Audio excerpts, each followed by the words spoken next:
Marcus Calloway was 41 years old, and he drove the same truck he had driven for 11 years. A 2009 GMC Sierra. Navy blue, or what had once been navy blue, sun and time had pulled most of the color out of the hood.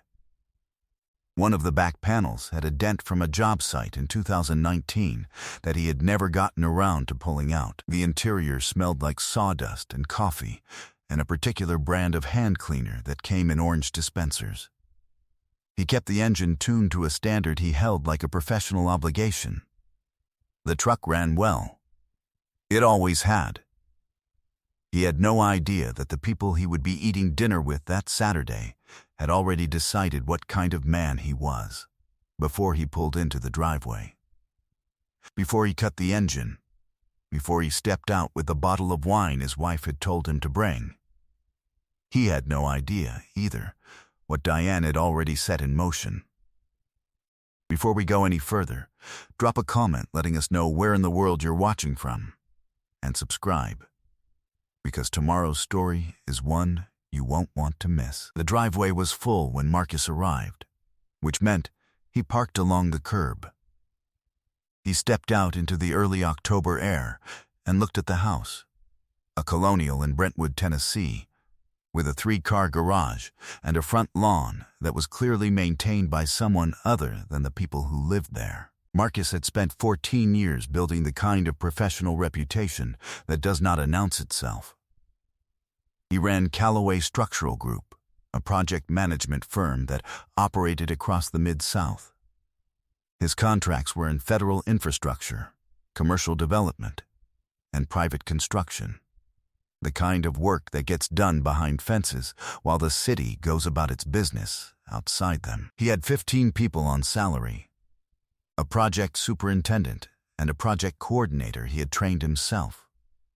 His name was on the business registration, on every bonding certificate, on the federal contractor credentials he had renewed without interruption for 9 consecutive years. He did not talk about any of this at dinner parties. He never had. He wore Carhartt work pants to the dinner. Not because he had come from a site, it was a Saturday, and he had not. It was simply what he owned. He had 2 good dress shirts that Diane had bought him in 2021. One of them was at the dry cleaner. He wore the other one untucked over the Carhartts, and he carried the bottle of Cabernet in one hand and rang the doorbell with the other. He had no idea that inside, before he even reached the door, Diane's mother had leaned toward her youngest daughter and said something about the truck that made the table laugh. He would trace everything back to that Saturday evening. After that, the way he understood the people around him began its shift. The dining room at the Harmon house seated 12 comfortably. There were 9 of them that night. Diane's parents at the ends, her father, Raymond, a retired commercial real estate broker who had the deliberate good cheer of a man accustomed to a room organizing itself around him. Her mother, Patricia, whose social precision Marcus had always read as a form of effort rather than ease. 2 of Diane's sisters, both with their husbands, a couple from the neighborhood the Harmons had known for 20 years. And Marcus, and Diane. He set the wine on the counter when he arrived, and Patricia had smiled at it with a particular appreciation of someone who has already decided what wine she'll serve. He shook Raymond's hand. He met the neighbors. He found his seat. The conversation at dinner moved easily through the topics those conversations always move through. One of the brothers-in-law worked in private equity and had an opinion about interest rates. The neighbor was building something on their property and had recently learned the word slab-on-grade. Marcus knew precisely what slab-on-grade meant and said nothing. He noticed, sometime between the first and second course, that Raymond had asked both sons-in-law about their work and had not asked Marcus about his.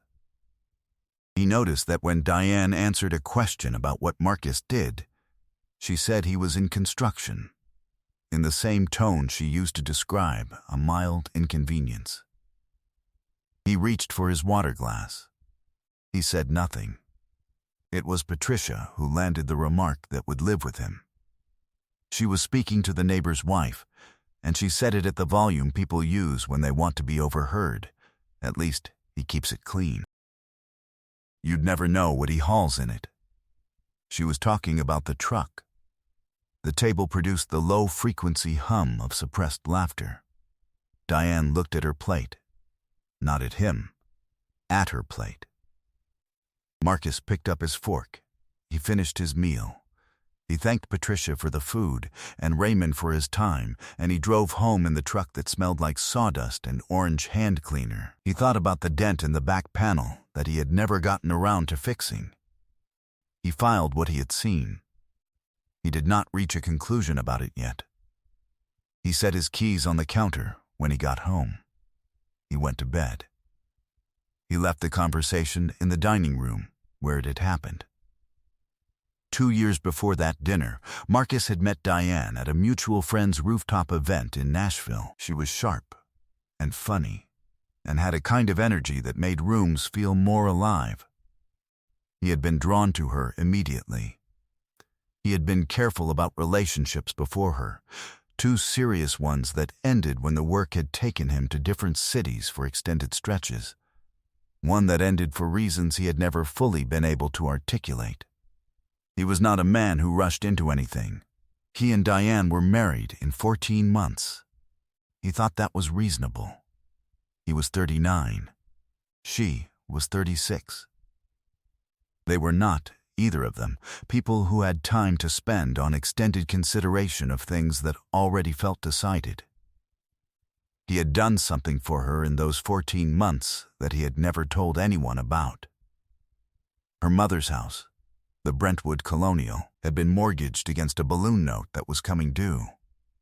Patricia had not mentioned this to her children, but Diane had found out through a cousin and had come to Marcus in a state of distress he recognized as genuine. He had made 2 calls. He had connected Raymond with a refinancing option through a lender he had worked with on a commercial project in Franklin. He had covered the gap, $38,500, as a bridge while the refinancing was processed, transferred to a joint account he shared with Diane, and then moved at her direction. He had never asked Raymond if he was aware of the assist. He had assumed Diane would handle the disclosure in whatever way felt natural to her. He had assumed this for 2 years. He set his coffee cup in the sink the morning after the dinner and stood at the kitchen window for a moment longer than he needed to. The truck was parked in the driveway. The dent was visible from the window. He thought, briefly, that he could fix it this weekend if he wanted to. That was what they had never thought to find out about him. The call from his attorney, Raymond Park, came on a Tuesday in late November at 6:04 in the morning. Raymond Park always called early. He treated the hour not as an imposition, but as a statement about the kind of work he was engaged in, the kind that required the first clear hour of the day. Marcus was already up.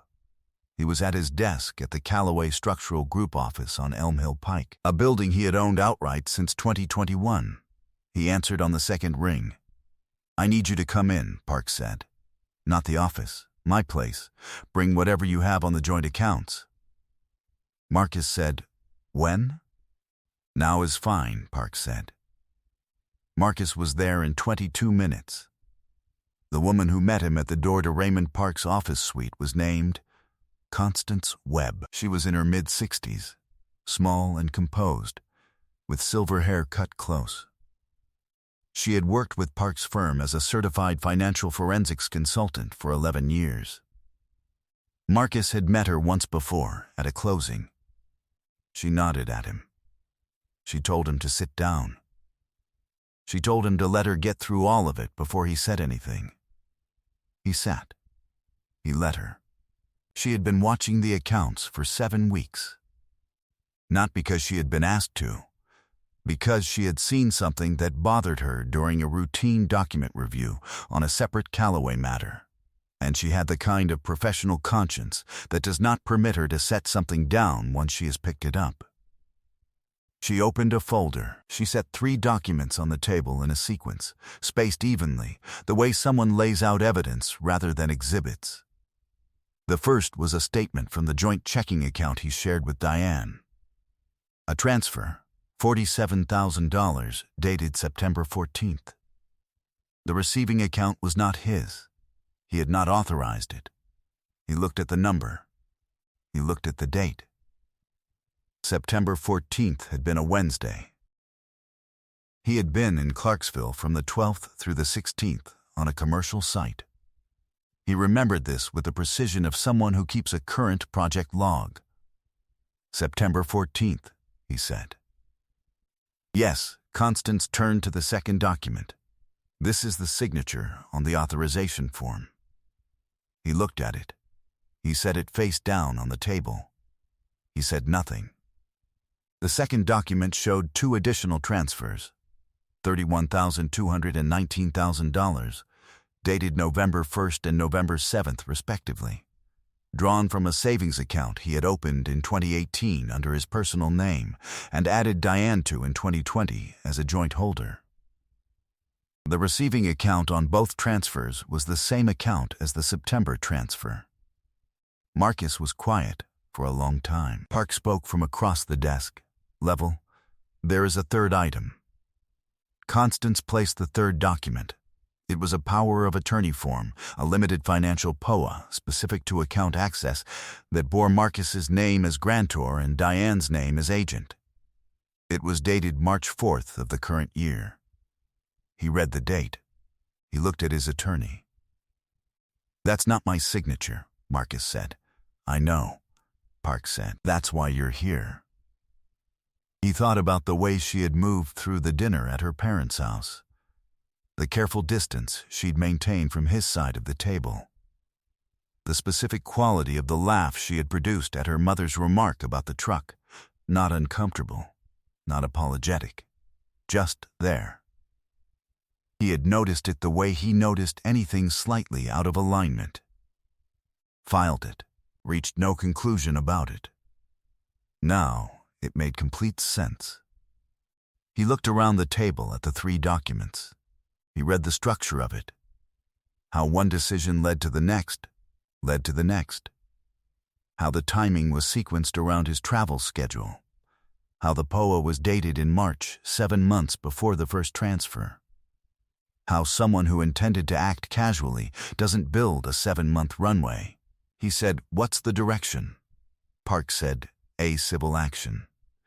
Filing preserves the record regardless of how the divorce proceeds. And I want to be clear, the divorce is proceeding. Her attorney contacted my office on Monday. Marcus was quiet for 4 seconds. He said, "All right." Constance refilled his coffee. She said nothing. She didn't need to. He didn't act immediately. This was not restraint in the sense of suppression. It was the same disposition that made him good at what he did, the understanding that sequencing is everything, that pouring concrete over unsettled earth is how a job falls apart. He had a process. He let it move at the pace it required. He spent the first 2 weeks consolidating. He moved funds that were solely in his name to accounts she had no visibility into. He contacted his CPA and requested a full accounting of every business asset, receivable, and contract position. He placed a fraud alert. He called the 3 lenders who held accounts associated with Callaway Structural Group and informed them that any changes to account access required direct verbal confirmation from him. He did all of this during business hours, from his desk at the Elm Hill Pike office, between phone calls about a mixed-use development project in Murfreesboro and a structural review in Memphis. He told no one in his professional life what was happening. In the 3rd week, Park called with a development. The receiving account, the one that had taken the 3 transfers totaling $97,200, had been identified. It was registered to a joint holder. The second name on that account belonged to a man named Gregory Fentress. Gregory Fentress was 44 years old. He had a finance background and currently held a partnership position at a wealth advisory firm in Green Hills. He drove a Porsche Taycan. He had been, for approximately 14 months, in a relationship with Diane. Marcus read the name once. He read it again. He thought about the dinner at Brentwood. He thought about the phrase, "At least he keeps it clean," and the low hum of suppressed laughter.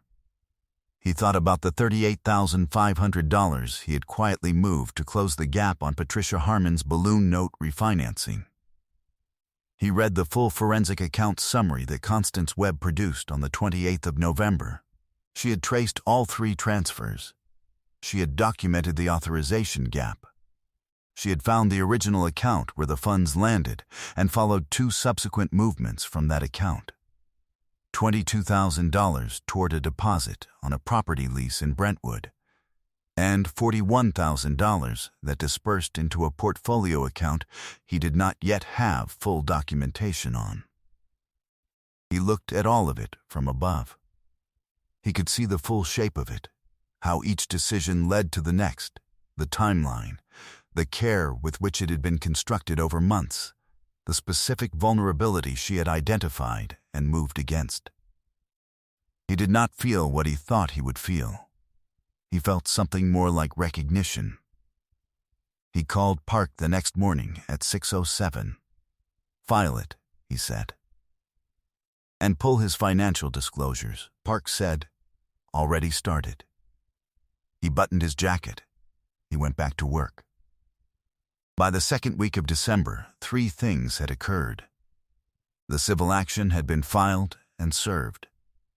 Diane's attorney had contacted Park to request a settlement discussion, and a property lien had been placed on the Brentwood lease deposit pending the civil action, which meant Gregory Fentress's $22,000 in transition funds was currently subject to a legal hold he had not anticipated. Marcus learned about the lien on a Wednesday morning. He noted it. He returned 3 calls about the Murfreesboro project. He left the office at 6 o'clock and drove home in the truck. She thought it was already resolved. She had made her moves and assumed the chapter was closed. That certainty had been working in his favor for 7 weeks. The conference suite at Park's firm occupied the 15th floor of a building on 4th Avenue. On the morning of December 19th, Marcus arrived at 7:38. The meeting was scheduled for 8:00.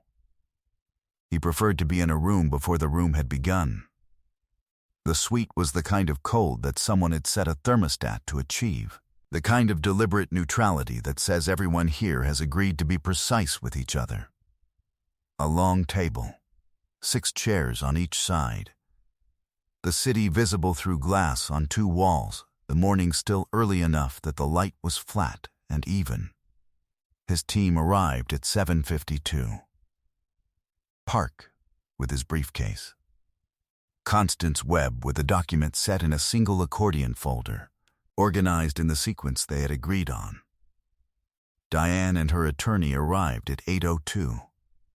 She entered with the bearing of someone who had decided how it would end before sitting down. She was composed. She wore a charcoal blazer. She looked at Marcus once, a quick, professional acknowledgement, the kind you give to someone whose presence in the room you have already accounted for, and then directed her attention to Park, as if Marcus were simply a party to proceedings she expected to manage. Her attorney, a man named Collis, had the settled ease of someone who has resolved situations like this before. He nodded. He opened his portfolio. Park spoke first. Before any discussion of terms, he said, there are several matters that require acknowledgement by all parties present. He opened the accordion folder and began placing documents on the table. Unhurried, the pace of someone who is not nervous about what comes next. The first document. This is the authorization record for a transfer dated September 14th. The sum involved was $47,000. He allowed 2 seconds. It was not authorized by the account holder. A civil action documenting this has already been filed. He placed the second document. Constance set the forensic trace beside it. The full chain, the transfer dates, the receiving account, the name Gregory Fentress, the two subsequent movements, the transfer from the personal savings account, November 1st and November 7th, totaling $50,200. The receiving account and its subsequent disbursements are documented in full. Diane's expression had not moved, but holding it still was costing something. Marcus could see this. He was watching closely. The third document, the power of attorney form, the date in March. The signature. Park spoke with the same level voice he used for everything. I want to be precise about what we are presenting today and what we are not. We are not making criminal representations in this room. What we are doing is confirming that this documentation exists, that it is preserved, and that it will form part of the record going forward in the civil action. Collis looked up from the page. The ease he had carried into the room was no longer in his expression. The room was quiet for 11 seconds. Marcus counted them. We'll allow time for review, Park said. Take whatever time you need. Marcus stood. He took nothing from the table. Everything he had brought was already where it needed to be. He buttoned his jacket. He shook Park's hand. He walked toward the door. He stopped. He turned. He looked at Diane directly. Quietly, not for the room, just for her. You thought I walked out of that first room finished, he said. I walked out clear. He walked out. He didn't look back. It didn't unravel in a single week. The civil settlement resolved in February following mediation. The transferred funds were ordered returned in full, with interest calculated from the date of the first unauthorized transfer. The lien on the Brentwood lease property was released once the settlement terms were satisfied, which meant the lease itself had to be renegotiated, because the funds that had been deployed toward it were no longer available in the same configuration. Marcus heard about this through Park. He read the summary. He filed it. He moved on. Gregory Fentress's firm was not involved in the litigation. But his financial disclosure had been pulled as part of the civil discovery process. What it revealed was that the wealth advisory partnership he had been operating from was structured on a foundation of client funds that had not been properly segregated, a problem he had apparently been managing quietly for some time. The disclosure moved through channels Marcus had no hand in and no particular interest in. He simply noted that the flush early stage of something Gregory Fentress had been at was not what it had appeared. Diane was carrying what she had decided to carry.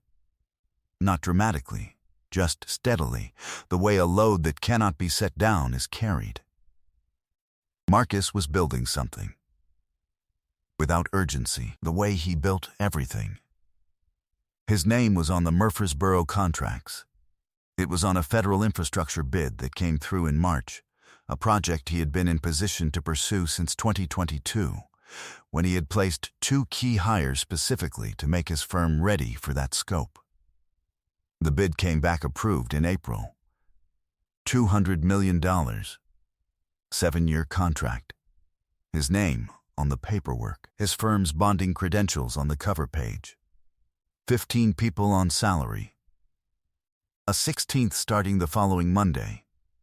He returned every message the same day. He gave timelines and met them. 14 months after the conference room on 4th Avenue, Callaway Structural Group moved its offices to a building on Demonbreun Street. 6,000 square feet. An address that looked the way the work had always deserved to look. He brought the framed copy of his first federal contractor credential from the Elm Hill Pike office and hung it in the hallway outside his door, level with the light switch, at a height he had measured twice. It was not decorative. It was a reminder of the specific morning 12 years earlier when the work had begun to become something. He had the truck detailed that week. He had the dent in the back panel pulled out for the first time.